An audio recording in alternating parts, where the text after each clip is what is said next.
Olá, meus amigos e minhas amigas. Vamos entrar agora num assunto muito interessante e bem pertinente, a suplementação.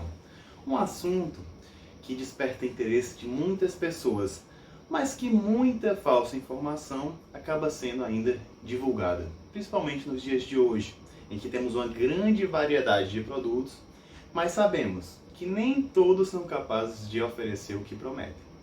Então assim, desde os primórdios da minha busca por melhora do desempenho, pela minha busca pela melhora ali do conhecimento nessa área de qualidade de vida, que já faz alguns anos, né? Eu tenho um grande interesse em saber o que realmente funciona e o que não funciona dentro da área da suplementação. Logicamente que no passado a gente não tinha acesso a tantas informações. Às vezes a informação até existia, mas era difícil conseguir acessá-la, né? Às vezes ficava restrita a algum grupo seleto de indivíduos, ou por conta da internet ainda não ter essa magnitude tão grande, a gente não conseguia ter tanta facilidade de encontrar, principalmente aquela pessoa que era leiga, né? Então assim, os artigos científicos já existiam, mas dificilmente uma pessoa que está começando agora na academia consegue ter acesso a esse tipo de material. Hoje nós já temos cursos online, já temos o Instagram com bons perfis, já temos o próprio YouTube com bons perfis de profissionais que divulgam com qualidade esse tipo de tema. Porém, temos também o outro lado da moeda. Nós temos vários profissionais e pessoas que às vezes nem são profissionais na área, que divulgam muitas informações falsas. Às vezes por carência ali na questão do conhecimento, em outros momentos por uma motivação talvez financeira. Então, te trago esse tipo de conteúdo aqui para você se fortalecer e se blindar e não cair nesse tipo de falsa promessa. Saber realmente o que funciona, o que não funciona e o que pode ou não ser aplicável dentro da sua rotina. É importante ter esse discernimento, porque nem tudo que funciona é aplicável à sua rotina, tá certo? Então assim, inicialmente é preciso entender que, apesar de toda a questão que muitas pessoas têm ainda um preconceito sobre suplementação, os suplementos são compostos que vêm para complementar, né? Eles são suplementos, eles complementam uma alimentação bem feita. Então só tem fundamento você iniciar uma suplementação se você já tem uma alimentação bem ajustada. Se você está pecando na alimentação, a suplementação dificilmente vai ter um grande resultado a ponto de te causar uma melhora, né, do desempenho, do teu corpo, da transformação do teu corpo. Embora alguns suplementos tenham alguns efeitos intrínsecos que podem melhorar de forma direta ou indireta a tua qualidade de vida. E eu vou comentar logo mais, tá bom? Então, também outra coisa que você tem que entender, além de que os suplementos são complementos, é que eles não são esteroides anabólicos, não são hormônios. Então, quando a gente pensa em compostos que são hormonais, a gente não está falando de suplemento, a gente está falando de fármaco, tá bom? E muitas vezes esses fármacos podem ser vendidos como suplementos, coloca ali um rótulo em volta deles e vende de uma forma ali como se fosse algo simples, mas que na verdade vai se tornar um hormônio no teu corpo ou ter uma ação semelhante a hormônio. Isso aconteceu muito no passado com os pré-hormonais, né? Que eram substâncias, né, que dentro do seu corpo viravam ali hormônios ativos e que tinham os efeitos colaterais tão grandes ou piores do que em relação aos esteroides anabólicos. Então assim, era uma venda totalmente sem fundamento, se vendia como suplemento, mas tinha os efeitos colaterais de fármaco. E as pessoas usavam sem prescrição médica de forma totalmente desorganizada, né? Outra classe de fármacos que já é mais atual, né, são os dos SARMs. Os SARMs são moduladores seletivos do receptor androgênico.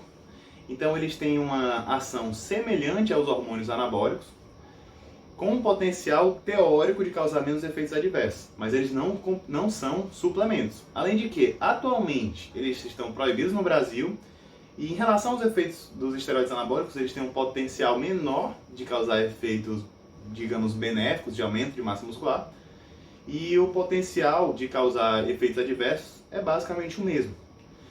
Então, é uma classe de substâncias que provavelmente é promissora, mas não entra no rol da suplementação. Então, não estamos falando deles aqui, tá certo? E outra coisa, quando a gente fala de suplementação, é entender que dificilmente uma fórmula muito grande vai te trazer algum benefício. O que acontece, por vezes, é o quê? É a prescrição de fórmulas gigantescas com vários compostos.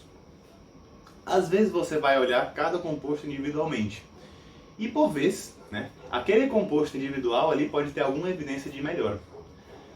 No entanto, quando você vai olhar a dose, aquela dose é muito inferior à dose proposta, que aquele suplemento ali vai ter um efeito específico para o desempenho, por exemplo. É o que acontece, por exemplo, naquelas fórmulas de pré-treino, por exemplo, que é colocada uma dose de betalanina ou de creatina. E dentro do marketing do produto, às vezes se coloca os efeitos benéficos da creatina e da betalanina.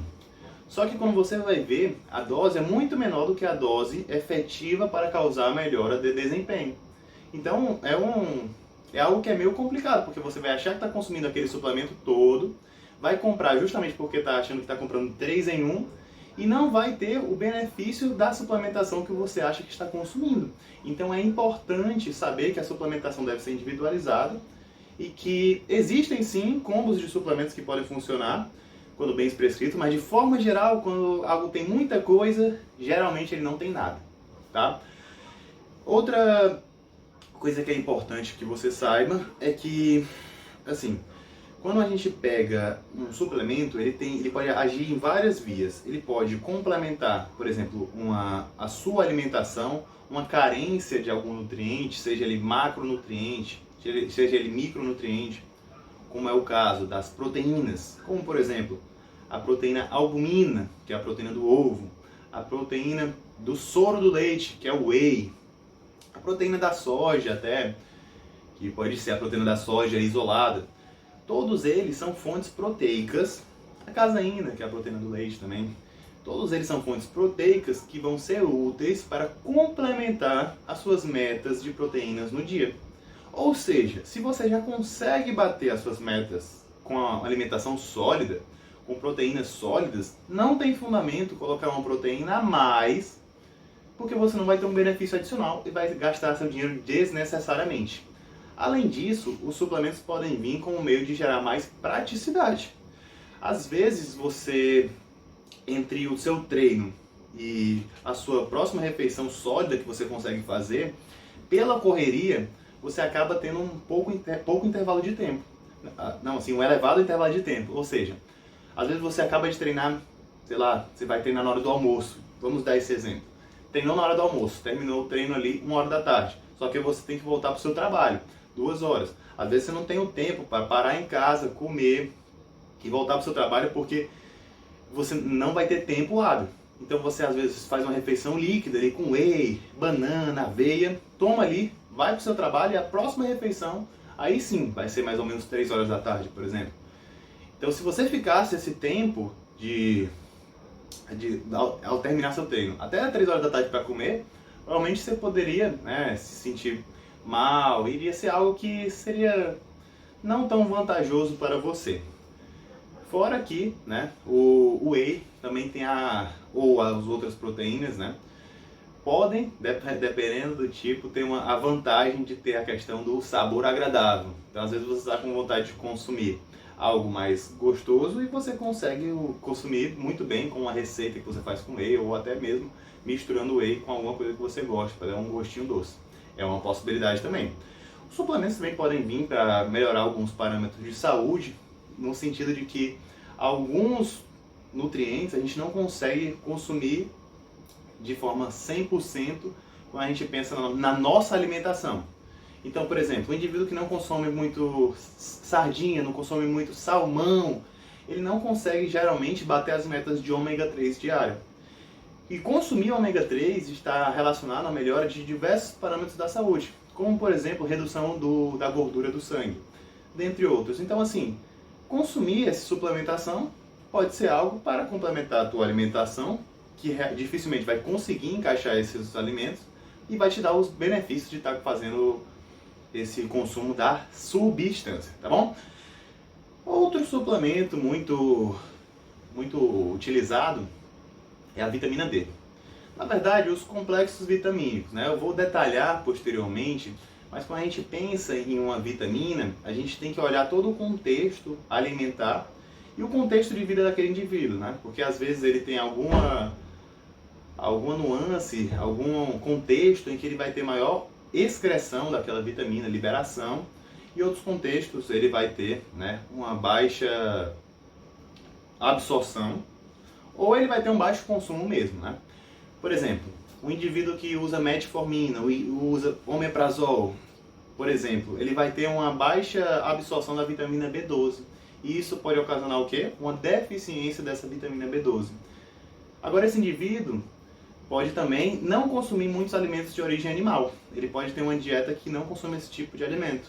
O que pode acontecer também? Uma baixa ingestão da vitamina B12. Então, é importante se atentar a isso.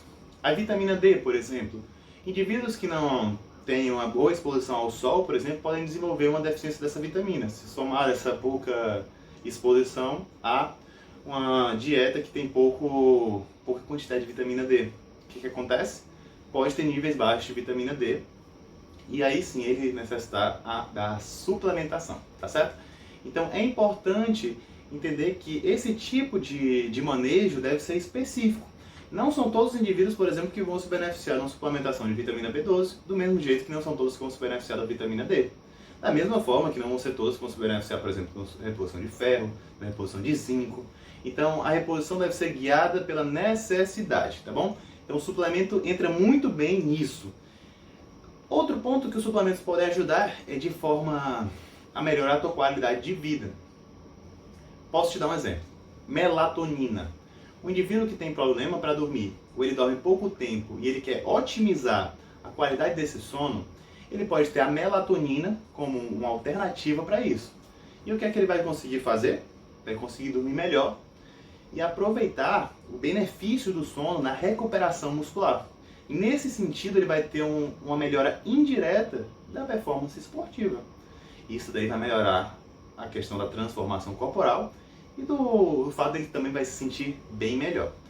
Outro suplemento que pode ajudar de forma indireta ali na performance, por exemplo, são os suplementos adaptógenos. Um exemplo importante deles é a ashwagandha. Os adaptógenos são substâncias que modulam ali a questão do estresse.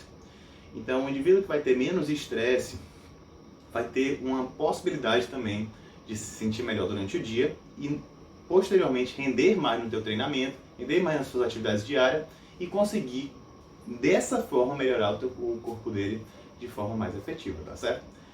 Então, assim, você entendeu que a suplementação é um mundo.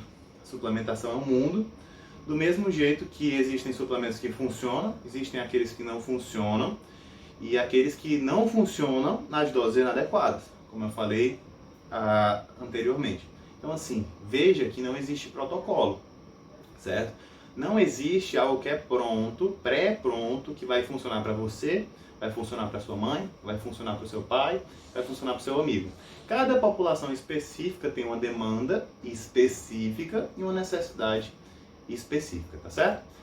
Então, continue aí que a gente vai dar continuidade também para esse papo que certamente vai te ajudar bastante.